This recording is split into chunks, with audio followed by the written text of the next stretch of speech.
Alright, so the basics of how this gun works is it's relatively simple actually if you look at it from this point in time here. You've got the bolt carrier here that's connected right to here. Got the bolt itself here. This is the plate that's underneath, as you could tell.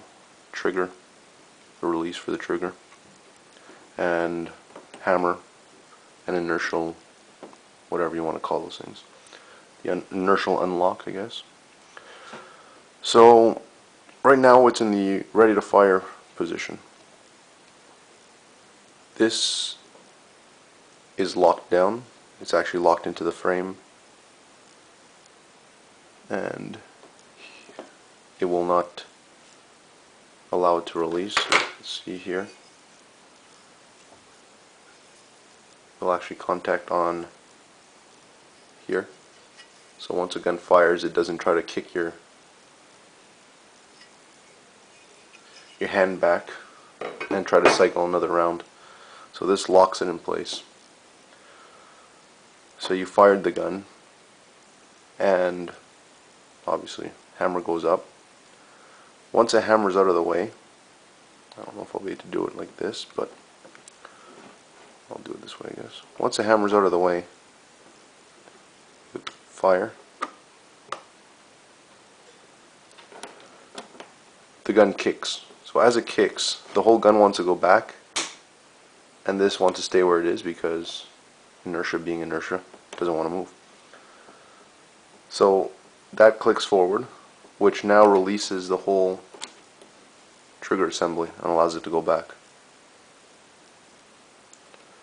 So the hammer, this pulls back on the whole setup here, which, as you saw, when it's forward, it locked into position. As you pull back, it unlocks. So you see, you start pulling back and it unlocks. And then this, normally held in by the receiver, pushes back, and as it goes back, it actually cocks the hammer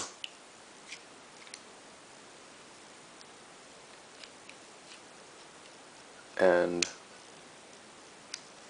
just travels to the back of its, obviously it's lower down, but travels to the back of its useful distance. As it does that, this contacts, I don't know if you can see it, but the arm that connects to here contacts on this and throws up the shell lifter. When that does that, on this side, a protrusion on this, which is screwed in here, the protrusion goes here, and as the thing bends, it lifts this up because the cartridge basically be on an angle to the bolt.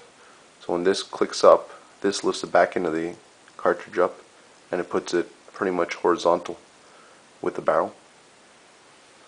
And then when it returns back down, it allows the next cartridge to come in. It'll actually ride in there for a bit along with this, which is what this here, I don't know if you can see it. That helps remove the cartridge from the, we got a cartridge to show you exactly how that works. So at this point, when it comes back, the cartridge was on here already. It comes right back and lifts up. Now the cartridge is lifted up to the level, as you can see there. When it's down, let's try to get this back again. It sits level in there, so it's out of the way of the bolt. And then when it's pulled back completely, the bolt, as you saw in my original video, it pops up and lines it up in there. What normally is also in here are two tusks which once a shell's ejected from the mag tube, it's on this side of the two tusks, so it follows right back with it, so it's locked into here. So that when the thing pushes up, it actually pushes up behind the extractors. This gun, because it's missing those, it tends to push up in front of the extractors because there's nothing holding them back, so it doesn't pop up like that. Same thing for ejecting. The second shell pushes up on this and knocks it out, but if there's no ejector horns, it tends to be forward and it doesn't really eject it properly. Alright, so that's how the back end of this gun works. The front end, as you saw,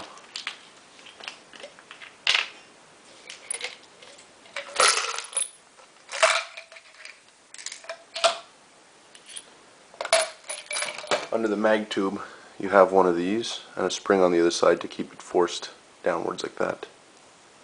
As you can see, there's a bit of a ramp on here and there's two connecting pieces. When you load it, it allows the shell to go right across. Well, it's technically loaded like this. It allows the shell to go right across, and then when it's in, you're going to have, well, when it's in, you're going to have it, the spring trying to push it like this, and the shell stays in like that in the mag tube.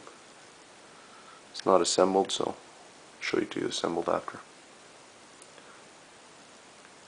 So like that. And then when the gun closes, it's pushed in, so it's tilted like this, which allows the shell to slide past the hold here on it. The spring, as I said, just keeps it like that, and in place on here it would look like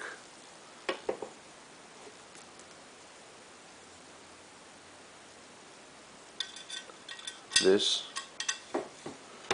This is its normal position with the spring tension, and when the gun is closed, it switches over like that. Now, what causes that to work is the actual closing of the gun. So you've got the base here. I'll push it all forward. Should take it all apart so it's not. As the bottom slides forward, it contacts there.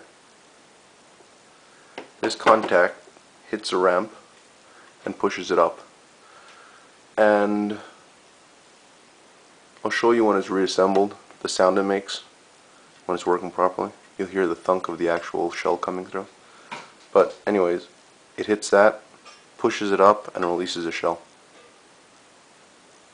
I could sort of assemble it now if you want to see that, and then I'll get back to you.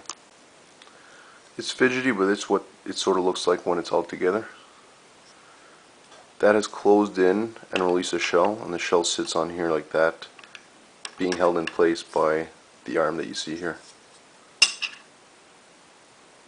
The tusks of the extractors are actually sitting beyond the point where the shell was held. So the shell's on the actual opposite side of the tusks, and that's what helps pull it out and keep it in place as the gun opens. So as it's opening,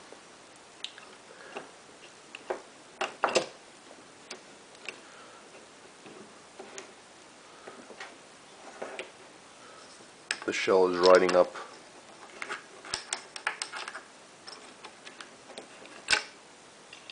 the shell rides up like that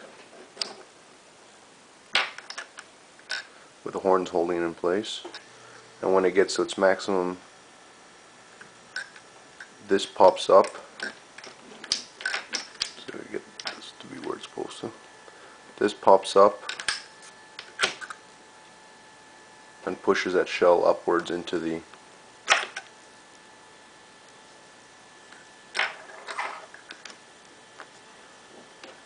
basically where it's supposed to be, but as I have that in the way, the hammer is pushing up on my bolt, I don't want to screw anything up. Anyways, it lines it up directly to there, and then when you close it again, it loads it into the barrel. So as you close it again, it just loads into the barrel, and as it loads into the barrel, the bottom once again hits the mag tube and releases another shell over the carrier. As I said, it's tough to actually see how it's working like this, but those are the basics of it. Interesting design. It does have its flaws, like in my case.